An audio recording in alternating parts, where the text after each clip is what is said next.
Iba po ang sinasabing biblical na meaning ng fellowship. Ito po ang biblical na meaning ng tinatawag na fellowship. Pag sinabi po in the Bible, fellowship is a shared unity between Christians that comes from their shared belief, behavior, and conviction. Di ba? So yan po yung fellowship. Masasabi natin na iba talaga ang pagtitipon. Ang fellowship ng mga mananampalataya ay maihahambing po natin o meron po tayong batihan na example. Ano po yung fellowship na? Ito po yung doon sa Book of Acts. Di ba? Yung pagtitipon po ng mga Kristiyano, ng mga converted Christian. So pag sila po ay nagkakatipon, merong pananalangin, merong pagsamba sa Diyos, di ba? Merong pagpapalakasan. Naiiba po ito sa fellowship ng sanlibutan. Ang fellowship ng sanlibutan, minsan walang kabuluhan eh. Di ba? Magkakanya-kanya lang ng haka-haka, kung ano lamang yung mapag-uusapan natin, o kung ano lang yung masasabi nating mapagkakasunduan, mapagkakatipunan. Pero sa ating pagtitipon na to, kaya nga sabi sa Hebrew chapter 10 verse 25, do not neglect the fellowship. Yeah, kasi yung fellowship na to ay naiiba doon sa fellowship ng mundo. Sapagkat ang fellowship ko na ito, una, itinakda po ito ng Diyos para sa mga mananampalataya. Itinakda po ito ng Diyos para sa atin na mga kaisa ng ating Panginoong Jesucristo. At ang maganda, sinabi doon kanina, mga kapatid, alam niyo po, itong pag-aaralan natin ngayon, napakahalaga po nito para yung fellowship sa loob ng isang iglesia o sa loob ng isang church ay manatili. Kasi kung mawawala po itong topic natin na ito ngayon, mawawala po o masisira po ang fellowship sa loob ng church. Amen? So dito po natin itong simula ng salita ng Diyos. Samahan niyo po ako dito sa aklat ng Epeso. Kabanatang 2, ang talata po ay sa talatang 20 hanggang 22. Sabi po dito, tulad ng isang gusali, kayo itinayo sa pundasyong inilagay ng mga apostol at mga propeta na ang batong panulukan ay si Kristo Jesus. Sa pamamagitan niya, ang bawat bahagi ng gusali ay nagkakaugnay-ugnay at nagiging isang templo na nakatalaga sa Panginoon. Amen. So, pinagpala po ng Diyos ang kanyang buhay at makapangyarihang salita. Lord, sa umaga po ito, muli pinapasalamatan ka po namin, Panginoon, ina-acknowledge po namin ang iyong presensya sa aming kalagitnaan. Tunay nga po, Diyos, na kung ang pagtitipon na ito ay hiwalay sa iyong presensya, Panginoon, wala po itong kabuluhan. Kaya Lord, salamat, Panginoon, dahil inaasahan po namin sa umagang ito, sa pagsama, paggabay ng iyong banal na Espiritu, Panginoon, ay magiging matagumpay, Panginoon, ang pagkakahayag ng iyong mga mensahe, Panginoon. Lord, hindi ko po kayang ipangaral to sa sarili ko pong karunungan. Kaya Lord, bigyan mo po ako ng karunungan na nagmumula sa iyo. Holy Spirit, please empower me. I need your anointing upang ito ay maipangaral ko ng mas malinaw at may mas makabuluhan na pangangaral, Panginoon. Thank you so much, Lord. Ibaba ko lamang po ako, Panginoon. Wala pong ibang mapaparangalan sa umagang ito, kundi ikaw lamang, Panginoon Jesus. And I pray, Panginoon, na ang bawat isa o Diyos ay puno ng interes, Panginoon, excitement, Panginoon, sa kanilang puso upang angkinin ang mensahe na ito. Salamat po, Panginoon. I rebuke any distraction, Panginoon, sa loob ng iglesia ito, Panginoon. Sinasalawsan ko ito sa pangalan ni Jesus, Panginoon. Wala pong karapatan ng diablo, walang karapatan ng mga demonyo, Panginoon, upang gambalain ang aming pag-aaral ng iyong salita, maging ang pakikinig ng bawat isa, Panginoon. Salamat, Lord. Ito po ang aming panalangin sa pangalan ni Jesus. Amen. And Amen. So tayong mga mananampalataya, mga kapatid, makikita po natin dito sa sulat ni Apostol Pablo sa mga taga-Epeso, tayo po ay inihalin tulad ni Apostol Pablo sa isang gusali. Diba? Tayo sabi dito sa verse 20, tulad ng isang gusali, kayo'y itinatayo o tinayo sa pundasyong inilagay ng mga apostol at mga propeta na ang batong panulungan ay si Kristo Jesus. So ano po ang ibig sabihin nito, mga kapatid? Makikita po natin dito, sabi dito, inilagay ng mga apostol at mga propeta. So ibig sabihin po, ang ating pong conversion o yung tinatawag pong Christianity natin ngayon, hindi po ito nakabase sa modern. Na dito lang, basta lang nagsumibol na lang tayo, kundi ang ating saligan po ng ating pananampalataya ay nakabase po sa kung ano ang ipinangaral ng mga apostol at ng mga propeta. Sabi dito na ang patong panlungan ay si Kristo Jesus. Ibig sabihin po, ang pundasyon ng ating pagiging isang gusali ay walang iba kundi ang ating Panginoong Jesucristo. Amen? Sabi po dito, tignan nyo, sa pamamagitan niya ang bawat bahagi ng gusali ay nagkakaugnay-ugnay at nagiging isang templo na nakatalaga sa Panginoon. Sabi, through Him, sa pamamagitan ni Jesus, tayo ngayon ay nagkakaugnay-ugnay ang bawat bahagi ng gusali. So, tignan niyo po na mga kapatid. Halimbawa, ito pong building na ito, mga kapatid. Makikita po natin. Simula sa pundasyon, yung mga bakal po yan, pundasyon, yung mga poste hanggang sa biga, yan po ay magkakaugnay. Makita po natin, hindi po yan magkakahiwalay. Sila po ay magkakaugnay upang mabigyan tibay ang building na ito. Tama? So, ganun din po tayo. Upang mas maging matatag, matibay po, ang gusali o ang iglesia na itinatagpo ng ating Panginoon Jesucristo, kailangan tayo po bilang isang gusali ay nakaugnay o nakakonekta doon sa pundasyon na kung saan walang iba kundi ang ating Panginoong Jesucristo. Amen. Christ is our solid rock of foundation. Siya ang pundasyon ng ating pananampalataya. Siya ang pundasyon na lahat. Siya ang pundasyon kung bakit tayo ay laging nagkakatipon. Siya ang pundasyon kung bakit tayo ngayon ay may pagkakaisa sa oras na ito. Amen. Because of our union in Christ, tayo ngayon ay naging isang templo ng Diyos. Diba? Sabi dito sa pamamagitan niya, ang bawat bahagi ng gusali ay nagkakaugnay-ugnay at nagiging isang templo na nakatalaga sa Panginoon. Through Him, sa pamamagitan lamang talaga ng ating Panginoon Jesucristo. Hindi sa pamamagitan ng ating mga sariling kagustuhan, hindi sa pamamagitan ng ating mga sariling pagnanais lamang. Hindi sa pamamagitan ng kung sino dito sa atin. Ang sabi, sa pamamagitan ni Kristo. Kung kaya nagkakaugnay-ugnay tayo, ibig sabihin, nagkakaroon ng tinatawag na pagkakaisa. Amen. So, ito po ngayon ang ating pag-aaralan. Unity in the church. Amen. So, napakahalaga po nito. Kung wala ang unity sa loob ng isang church, wala din po ang fellowship. Tama? Katulad ng sinabi po kanina, napakahalaga po ng fellowship sa loob ng isang iglesia. Ngayon, paano magkakaroon ng matibay at matatag na fellowship sa loob ng isang iglesia? So, kinakailangan po na merong unity o pagkakaisa sa loob ng iglesia. So, napakahalaga po nito mga kapatid.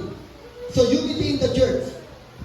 Tingnan niyo po, sabi dito, tayo po, dahil sa ating pakikipag-isa sa ating Panginoon Jesucristo, tayo ay itinuring na templo ng Diyos. Amen. Ibig sabihin, nananahan po sa atin ngayon ang Espiritu ng Diyos. Kung kaya tayo ay naituturing na kanyang templo. Sabi po dito, hindi ba ninyo alam na ang inyong katawan ay templo ng Espiritu Santo na nasa inyo at ipinagkaloob ng Diyos sa inyo? Amen. So, ang templo po sa panahon natin ngayon, ang templo po ng Diyos na tinutukoy po sa panahon natin ngayon ay walang iba kundi tayong mga mananampalataya. Diba? Dati sa panahon po ng Old Testament, doon sa tinatawag na yung tabernakulo po nila, doon po nananahan ang presensya ng Diyos. Doon sa tinatawag yung Ark of Covenant. Sa panahon ng ating Panginoon Jesucristo, sila po ay pumupunta doon sa templo. May templo talaga sa Jerusalem. Pero sa panahon po natin ngayon, maituturing po tayo ng templo ng Diyos sa ating pagtipon. Tayo ang tinatawag ngayon na Church of Christ o Iglesia ni Jesucristo. Tama? So tayo po ngayon ay tinuturing na Iglesia ng ating Panginoon Jesucristo sapagkat nasa sa atin po ang Espiritu Santo na isinugo ni Jesus nung siya po ay umakyat sa kanan ng ating Ama. Amen. Now, at bilang isang templo, at nasa sa atin ang Espiritu ng ating Panginoon Kristo, kung kaya sa pamamagitan ng Espiritu na ito ng ating Panginoon Kristo, tayo ngayon ay mayroong kaugnayan kay Jesus. Amen? Tignan niyo po, sabi dito, ang nakikipag-isa sa Panginoon ay nakikipag-isa sa Kanya sa Espiritu. Diba? Sa pamamagitan ng ating pakikipag-isa kay Kristo, tayo ay kaisa niya sa Espiritu. So, ibig sabihin, sa pamamagitan ng Espiritu na sumasa atin, ito ang siyang masasabi nating nagiging sanhi o dahilan kung bakit tayo ay may ugnayan sa ating Panginoon Kristo. Nakipag-isa tayo sa ating Panginoon Kristo kung kaya isinugo, ibinigay niya sa atin ang kanyang Espiritu upang katibayan na tayo ay kaisa niya. Amen. So tayo po ay kanyang kaisa niya. Naging kaisa ng ating Panginoon Kristo. At ang Espiritu rin na ito na nag-uugnay sa atin bilang iisang katawan ni Kristo. Sa pamamagitan ng Espiritu na ito, makikita po natin o sasabihin po natin na pinagtibay po nito ang ating pakikipag-isa sa ating Panginoon Kristo. At sa pamamagitan din ng Espiritu po na ito na ibinigay ng ating Panginoon Kristo sa atin, tayo po ng mga mananampalataya ay mayroong ugnayan sa isa't isa sa pamamagitan ng Espiritu na ibinigay niya sa atin. Now, ito muna titignan natin. Kapag binasa po natin itong Ephesians chapter 2, makikita natin dito mga kapatid. Ano muna ba ang kalalagayan natin nung hindi pa po tayo nakikipag-isa sa ating Panginoon Kristo? Nung tayo po ay hiwalay pa sa ating Panginoon Kristo. Una, sabi po dito, we are dead in sin. Ephesians chapter 2 verse 1, sabi noon kayo'y mga patay. Sabi ni Apostol Pablo. Pangalawa, influenced by Satan. Diba? Sabi sa verse 2, sinusunod ninyo noon ang masasamang takbo ng mundong ito at napailalim kayo sa pinuno ng mga kapangyarihan sa himpapawid. Ang espiritong naghahari sa mga taong ayaw pasakop sa Diyos. Diba? Ganun tayo noon eh. Ayaw natin magpasakop sa Diyos. At ang tao pala na ayaw magpasakop sa Diyos, mga kapatid, sila ay nai-impluwensyahan ni Satanas. Bakit po? Bakit masasabi natin na ang tao na ayaw magpasakop sa Diyos ay nai-impluwensyahan ni Satanas? Sapagkat si Satanas lamang po at ang kanyang mga demonyo ang hindi marunong magpasakop sa Diyos. Amen? So kung kaya po tayo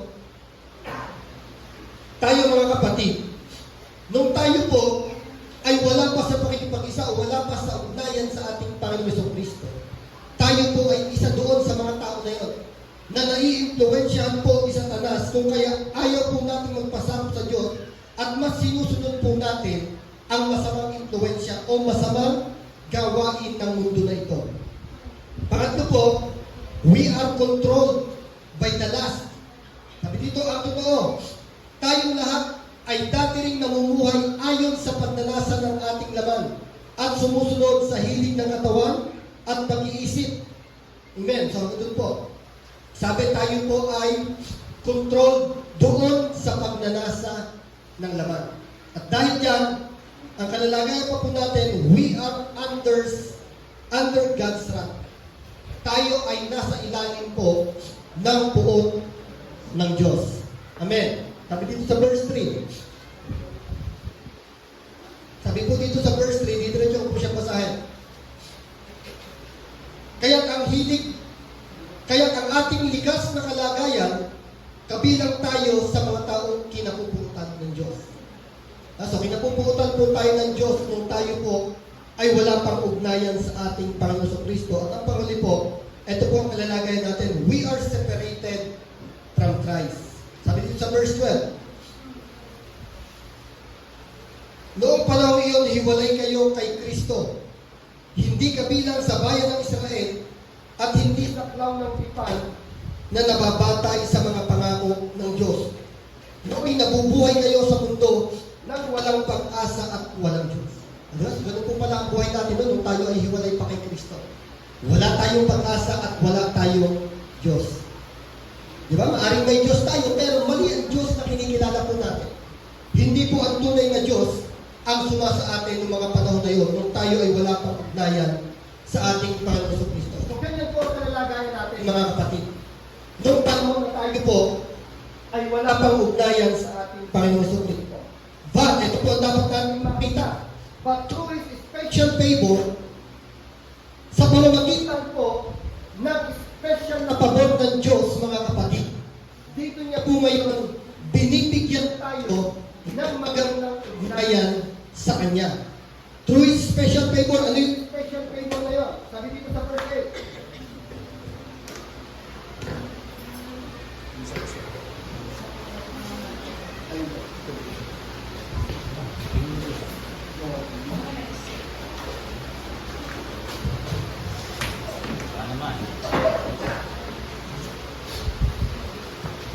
So ano po ngayon yung tinatawag na special favor na yon na ginamit po ng Diyos o ginawang contrast ng Diyos para doon sa likas na kalalagayan po natin na tayo ay dead in sin, influenced by Satan, controlled by lust, under God's wrath, and separated from Christ. Pero ito po ang ginawa ng Diyos. Through His special favor, sabi dito, sa verse 8, mababasa po natin, sapagkat dahil sa kagandahang loob ng Diyos, kayo ay naligtas. So sa pamamagitan po ng amazing grace o kagandahang loob ng Diyos o kamanghamanghang biyaya ng Diyos, sabi po dito, tayo po ay naligtas. Ibig sabihin, iniugnay, inilapit, at ipinagkasundo sa Diyos. Through His faith, through our faith, sa pamamagitan ng ating pananampalataya, and through the blood of Jesus. Verse 13, sabi dito, ngunit kayo dahil sa inyong pakikipag-isa kay Kristo, kayo na dating malayo ay inilapit sa pamamagitan ng dugo ni Kristo. Sapagkat si Kristo mismo ang nagbigay sa atin ng kapayapaan dahil pinag-isa niya ang mga Hudyo at ang mga Hintil sa pamamagitan ng kanyang katawan. Giniba niya ang pader ng alitan na naghihiwalay sa atin. So, di ba sabi dito, ito yung special favor, yung sa pamamagitan ng kagandahan loob ng Diyos, through our faith, and through the blood of Jesus, nagkaroon tayo ngayon ng magandang ugnayan sa Diyos. Nagkaroon po tayo ng magandang ugnayan sa ating Panginoong Jesucristo. Ibig sabihin po, nagkaroon tayo o tayo ay naging kaisa ng ating Panginoong Jesucristo. So tayo ngayon ay nagkaroon ng ugnayan sa Diyos at pinagkaisa bilang isang katawan ni Jesus. Nakipag-isa tayo kay Kristo, ipinagkasundo sa Diyos, at tayo bilang kaisa ni Kristo ay iisang katawan naman ng ating Panginoong Kristo na walang ibang ulo kundi ang ating Panginoong Kristo. Sabi kanina, ang head of the church ay walang iba kundi ang ating Panginoong Kristo. Amen?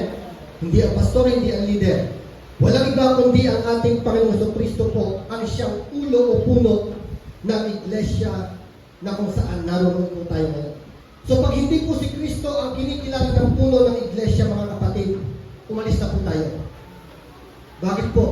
Ipapahamak po tayo nun. Hindi po magiging matibay ang pundasyon ng isang iglesia na hindi si Kristo ang kinikilala bilang ulo ng iglesia. Tama? Kasi hindi na po biblical yun.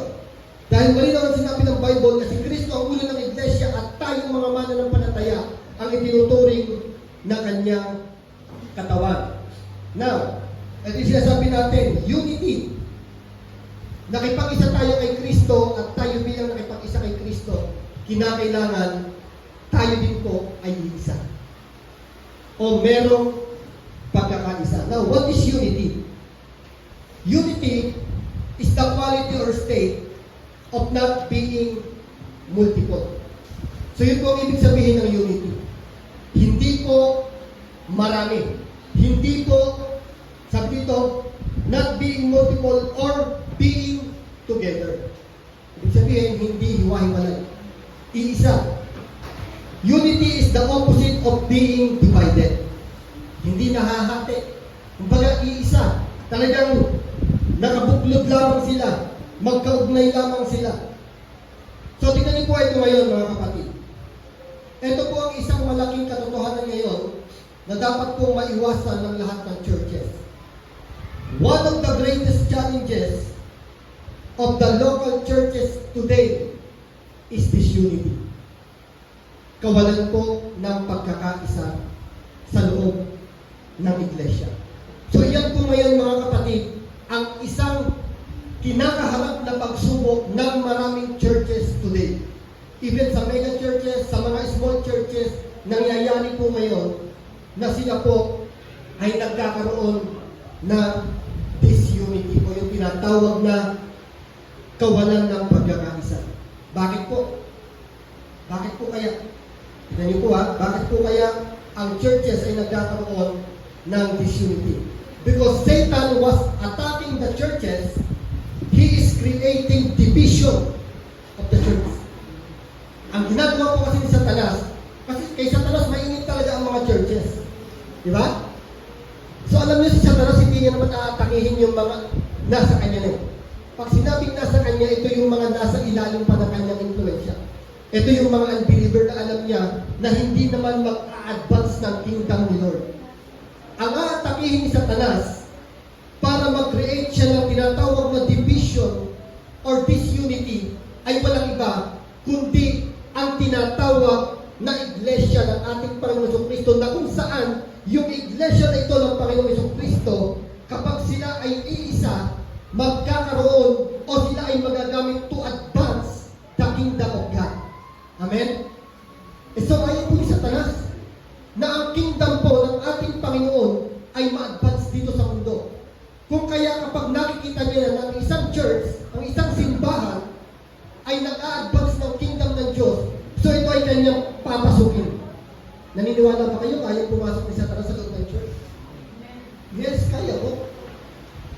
Pinapahintulutan po ng Diyos si Satanas, even ang kanyang demons, na makapag-distract sa loob ng church. Diba? Halimbawa ngayon, sa oras na to, nararamdaman mo yung antok, inaatake ka ni Satanas sa oras na to. Diba? Ay, hindi naman gusto ng Diyos na antokin ka makinig ng word of God eh. Si Satanas ang may kagustuhan yan, mga kapatid. Hindi po ang Diyos. Diba? Halimbawa ngayon sa oras na to, gusto mo makipagkwentuhan sa katabi mo, inaatake ka ni Satanas. Umaatake si Satanas sa loob ng church, mga kapatid. Maging maingat po tayo. Hindi lang po tayo sa labas kayang atakihin ni Satanas. Even sa loob ng church, kung hindi po tayo magiging maingat, pwede po tayong atakihin ni Satanas. Tama? Now, tignan natin, ito ang isang magiging pag-atake ni Satanas. Sa araw ng linggo, pwede siya pumatake para sa mga ganyan bagay, mga simpleng bagay na pag-atake lamang. Pero ito po hindi natin nakikita. Hindi lamang siya sa araw ng linggo umaatake sa loob ng church, kundi araw-araw pwede niyang atakihin ang church. Bakit? Kasi ang church hindi naman itong building eh, kundi ang mga mananampalataya. Now, paano niya atakihin ang loob ng church?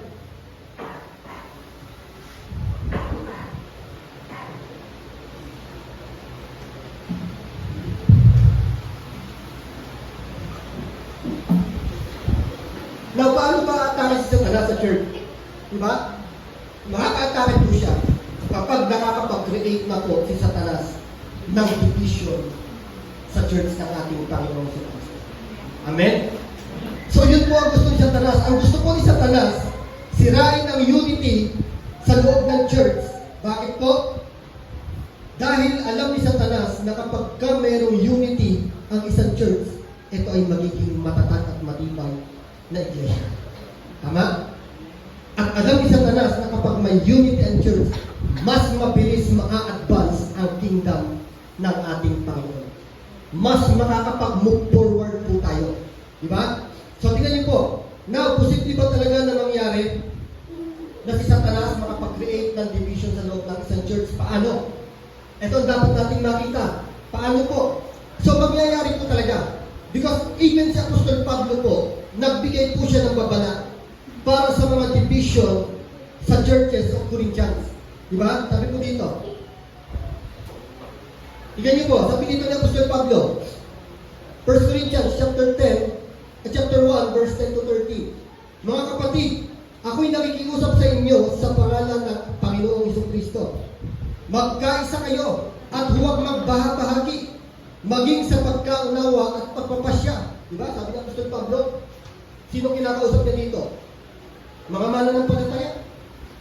Sabi niya, mga kapatid, ako'y nakikiusap sa inyo, I appeal to you, sabi ng Apostol Pablo, sa pamamagitan ng pangalan ng ating Panginoong Kristo, magkaisa kayo.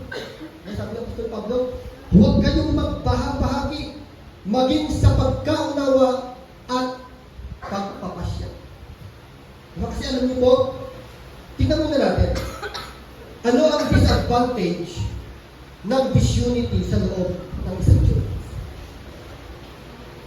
Kapag ka mayroong disunity o yung tinatawag na division, mahihirapan po tayong isulong kung ano yung mga nais ng Diyos na ipagawa sa atin. Kasi pwede po nating pagtaluhan ang bawat desisyon. Pwede po nating pagkontra-kontrahan ang bawat desisyon na gagawin po natin. Di ba? So kung kaya sabi dito ni Apostol Pablo, magkaisa kayo. Sabi dito, huwag magbahabahagi, maging sa pagkaunawa at pagpapasya. So napakahalaga po pala.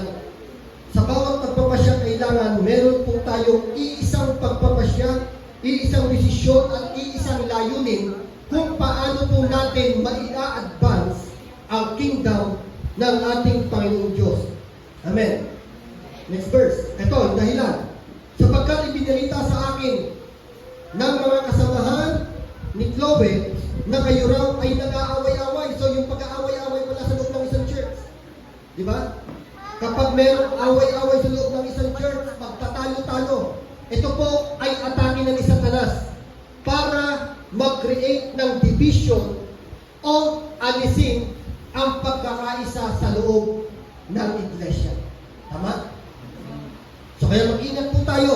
Hindi dapat nagkakaroon ng pagkaaway-away sa isang church. In fact, alam niyo po mga kapatid, ang bakit tignan na malalaman po ng mga unbeliever na ano ba yung mga Kristiyano ngayon, sila mismo sa loob ng simbahan nagkaaway-away.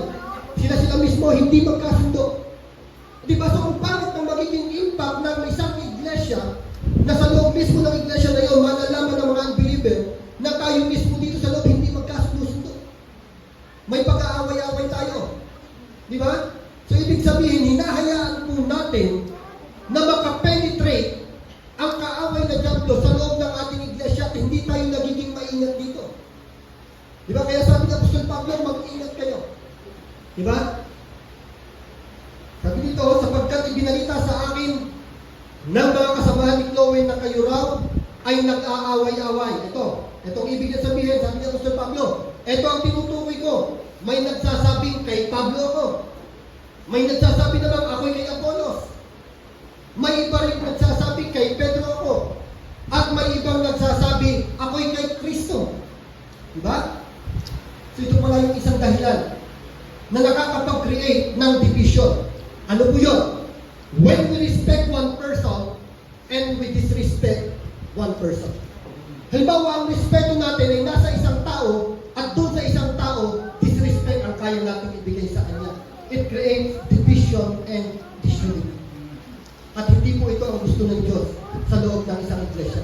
Ang gusto po ng Diyos sa loob ng isang iglesia, respect one another para tayo ay makitahan ng pagkakaisa. Na kung paano natin inirespeto ang isang tao, ganun din dapat natin mairespeto ang bawat isa. Kaya natin irespeto ang pastor, irespeto din po natin ang mga tao sa loob ng iglesia nila. Di ba, hindi pwedeng pastor lang ang kaya ng respeto. O hindi naman pwedeng yung malapit lang sa atin ang kaya natin irespeto at yung hindi natin kadikit, hindi natin mairespeto. So hindi po yan ang tinatawag na unity. Division po ang tinatawag yan. So dyan po tayo pinag-iingat, mga kapatid.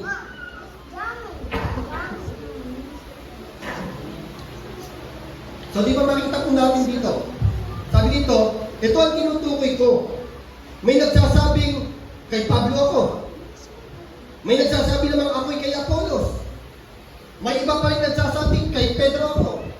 At may iba naman magsasabi ako'y kay Kristo. Alam niyo po, kung makikilala niyo si Apollos, mga kapatid, pag pinag-aralan po natin kung sino si Apollos, makikita po natin dito, si Apollos po, kapag siya po ang nag-preach sa loob ng isang church, alam niyo, tinatao talaga yung loob ng church. Talagang mag-uusap yung mga tao, alamin nila, sino ba ang preacher ng araw na to? Pag nalaman po nila na si Apollos ang preacher, talagang a-attend po sila. Pero pag hindi si Apollos, wala po silang pakialam. So ganyan po si Apollos. Ibig sabihin, magaling po magsalita si Apollos. Magaling po siya magpahayag. Kung kaya pagka siya po ang mag-preach sa loob ng isang church, talagang yung tao gusto pumunta. So ano po nangyayari? Hindi na po sa Diyos ang focus ng tao. Ang focus na lamang po ay nasa tao na nagsasalita. Kaya maging maingat po tayo. Minsan wag po natin pipiliin kung sino yung tao na papakinggan po natin. Ang kailangan po, basta ito ay pangangaral ng salita ng Diyos at alam po natin na ito ay pangangailangan po natin at makakapagbigay tibay sa ating pananampalataya, mga kapatid, tanggapin po natin ito ng buong buo.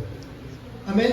Kasi when we respect one person at gusto lamang natin na siya ang mapakinggan, mga kapatid, paano na pagkaiba ang nangangaral sa atin? Tama? Baka kahit tama na ang sinasabi ng isang tao na nangangaral sa atin, pag hindi po natin gusto ang isang tao, hindi po natin tatanggapin. Do you believe? Yan po ang katotohanan. Yan po ang isang malaking katotohanan sa mga churches ngayon. Kahit gaano po katama ang ipinapangaral ng isang tao, pero ayaw sa kanya ng mga tagapakinig niya, hindi po magiging tama sa mga listener ang sinasabi ng tao. Tama? So yan po ang isang malaking katotohanan ngayon na dapat maging aware ang lahat ng mga mananampalataya.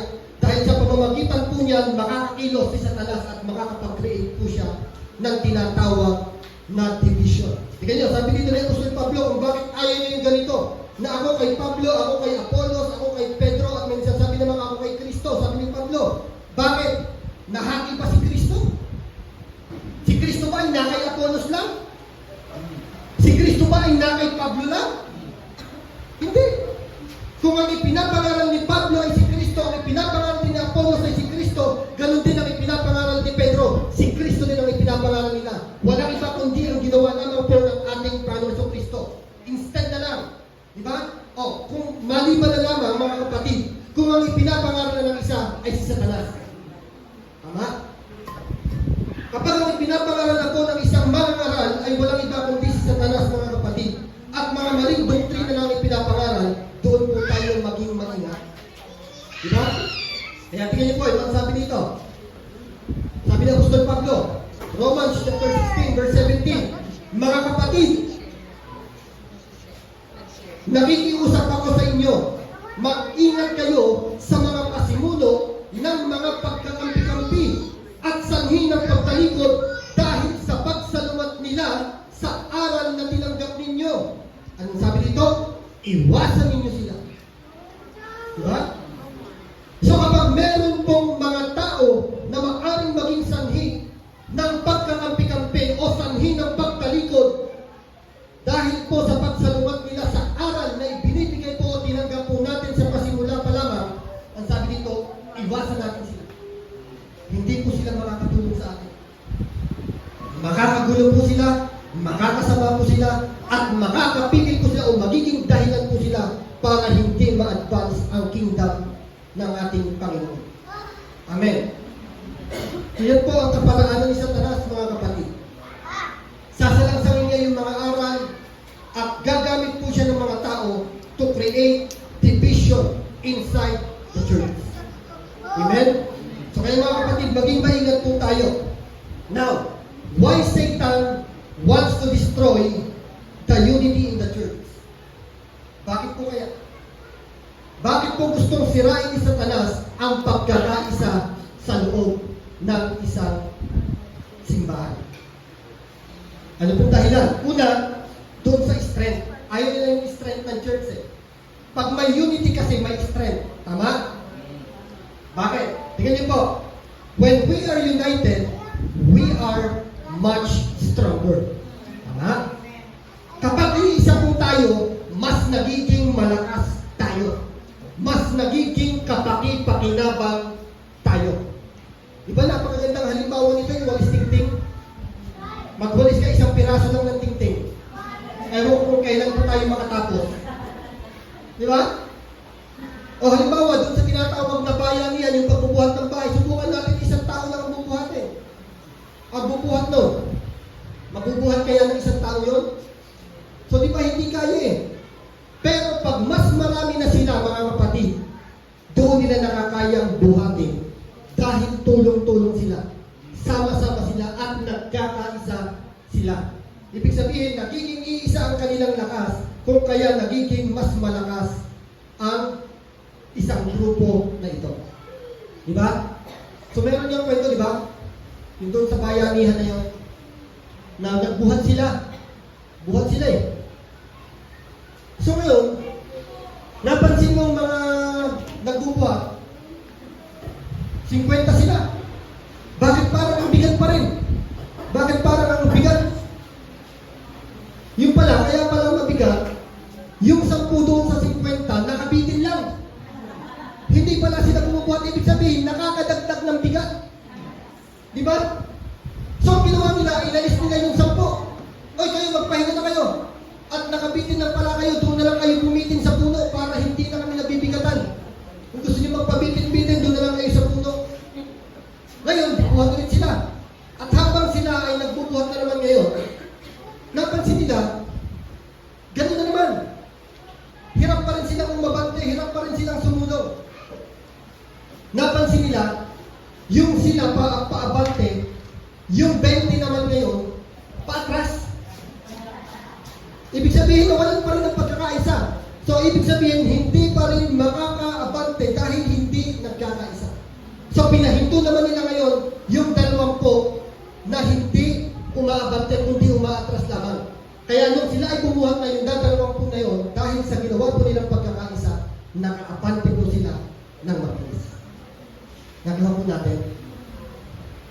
So, para po tayo, mga kapatid, ay maging kaisa o maging kaisa po dito sa ating Panginoon Kristo o dito sa pagsulong ng kingdom ng ating Panginoon Kristo. Una, kailangan makiisa po tayo sa pagbuhat. Huwag po tayong maging pabigat sa pagpasal dito po sa tungkulin na ibinigay ng Diyos sa iglesia na ito. Alam niyo po, ang tungkulin hindi lamang po sa pastor. Tama? Hindi lamang po pastor ang binigyan ng tungkulin, kundi ang lahat ng mga mananampalataya. Ang isang malaking gampanin lamang po ng pastor ay alagaan ang mga tupa na ipinagkatiwala ng Diyos sa kanya. Pero ang gampanin ng mga bawat mananampalataya ay palaganapin ang mabuting balita ng ating Panginoon Kristo sa buong mundo. Tama? Hindi po kayang gawin ng pastor mag-isa ang lahat ng yan. Kailangan po ng pastor ang tulong ng mga mananampalataya. Amen? Ang kaya pong gawin ng pastor, i-equip ang mga saints. Diba? I-train, i-disciple. So yan po ang kaya gawin ng pastor, ipangaral kung ano ang kaya ang dapat na matutunan ng mga saints. Diba? So pangalawa po, para tayo po ay talagang makasulong, kailangan po, kaisa po tayo sa pag-abante. Hindi po tayo kumukontra doon sa pagsulong na ginagawa po ng bawat isa. Amen. So, tignan niyo po, when we have unity, ito yung magandang progress. Ito yung magiging progress. When we have unity, we can quickly move forward at mas madami tayong magagawa para sa Panginoon. Tama? Kapag may pagkakaisa po tayo, mas mabilis po tayong makakapag-move forward at mas marami po tayong magagawa para sa Panginoon. Mas madami po tayong madadalang kaluluwa para sa Panginoon. Amen. So kaya napakahalaga po ng unity. That's why Satan wants to destroy unity inside the church. Kasi alam niya pag may unity, kanya na mangyayari. Diba? At yun ang ayaw ni Satan. Ang ayaw ni Satan, makapag-move forward tayo ng mabilis at mas marami tayong magawa para sa ating Panginoon. Amen. Now, paano tayo ngayon magdadala ng unity sa loob ng isang church? So, paano po tayo makakapagdala ng unity, mga kapatid? So, una, ito po, focus on what we can share, not on our differences. So, kailangan daw po,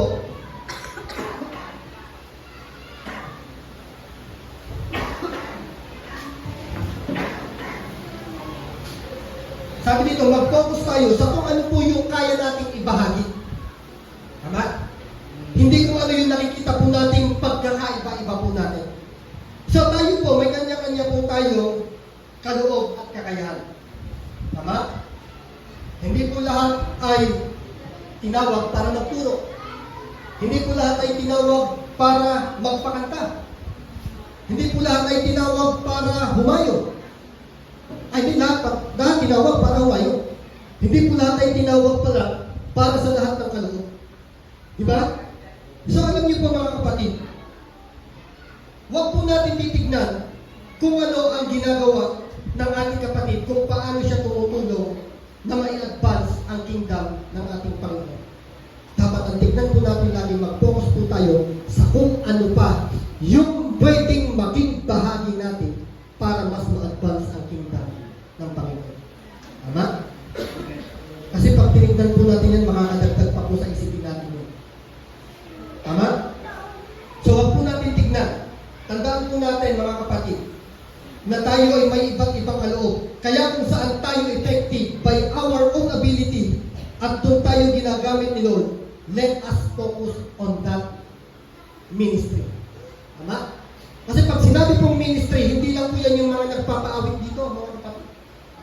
Pag sinabi pong ministry sa loob ng church, mga kapatid, o ministry na binigay sa atin ng ating Panginoon, hindi lang po yung teaching ministry, worship ministry, hindi lang po yan yun. Marami pong ministry sa labas. Kailangan po ng mga yung aabot ng kaluluwa. Diba? Kailangan po ng mga tagahayo. Kailangan po ng mga magsusulwi. So yan po ay isang malaking ministry na meron po tayong lahat. Hindi lang po para sa mga pastorya. Para po yan sa lahat ng mananampalataya. Bakit? Dahil kung ano ang tinanggap mo, yun ang ibabahagi mo. Now, tinanggap mo ba ang kaligtasan? Kung tinanggap mo ang kaligtasan, ibahagi mo yan. Sa pamamagitan na simpleng pagbabahagi mo ng kaligtasan, makakapag-solve. Amen? Hindi mo naman kailangan na talagang mag-preach ka sa harapan ng isosolve mo. Ipaunawa mo lang kung paano ka binago ng Panginoon at kung paano mo naunawaan ang pagliligtas na ginawa ng Diyos sa iyo. Tama? So sa simpleng kaparaanan po na yun, mga kapatid, tayo po ay magagamit na po para ma-advance ang kingdom ng ating Panginoon at nagiging kaisa na po tayo sa layunin ng ating Diyos. Sabi niyo po ito, kaya lagi nating pagsikapang gawin ang bawat bagay na mga kapagdulog na kapayapaan at mga kapagpalakas sa isa't isa. So ito lang, dito tayo mag-focus pala mga kapatid para makapagdala tayo ng tinatawag na unity sa loob ng church. Sabi dito, pagsikapan natin gawin ang mga bagay na makakapagdulog ng kapayapaan at makakapagpalakas sa isa't isa. So doon tayo mag-focus. Kung ano yung mga bagay na alam po natin makakapagbigay ng kapayapaan sa loob ng iglesia. Kung ano yung mga bagay natin na alam natin makakapagbigay ng pagpapalakas sa bawat isa. So yun po ang pwedeng mag-focus tayo para maibahagi po natin. So pangalawa po, ano ang dapat po natin gawin o pwede po natin gawin para tayo po ay makapagdala ng unity sa loob ng isang church. Sabi, be intentional to keep yourself united. Yun po ang alam. Diba? Sadyain po natin na i-involve ang sarili natin doon sa pagkakaisa na yun. Diba dahil sabi doon sa preaching ni Pastor Dayo, be intentional. Sadyain natin na tayo ay makapaglingkod sa Panginoon. Dito naman sadyain natin na tayo ay mag-involve ng ating sarili para makapag-create ng mas matibay na unity sa loob ng Diyos. Amen? So yun po ang kailangan natin gawin. Tingnan po, Ephesians. Sikapin ninyong mapanatili ang pagkakaisang mula sa Espiritu. Sikapin daw natin ang mapanatili. So yun yun. Be intentional. I-involve po natin ang ating sarili para makapag-create ng matibay na pagkakaisa sa loob ng church. Pag nakapag-create po tayo ng matibay na pagkakaisa sa loob ng church, mga kapatid, masasabi po natin, napagtagumpayan po natin ang strategy ni Satanas o yung kanyang pag-atake na pag-create ng division sa loob ng church. So unity, napakahalaga po nito, kailangan po ito sa loob ng isang iglesia. Hindi po pwedeng walang unity sa loob ng isang iglesia. Bakit po? Dahil kung walang unity, magiging magulo ang loob ng iglesia. Halimbawa, sa worship team, wala pong unity, walang pagkakaisa ang song leader, ang backup, so baka magkagulo sa kanilang pagpapaawit. Tama? Kaya kailangan po ng unity o yung tinatawag na harmony. Kasi pagka merong unity o yung tinatawag na harmony, magiging maayos po ang lahat. At upang maging maayos ang lahat, kailangan lagi po nating sikapin ang ating sarili na i-involve doon upang mapanatili ang pagkakaisa sa loob ng iglesia. Amen. So ito po ang ating conclusion. Pakibasa po.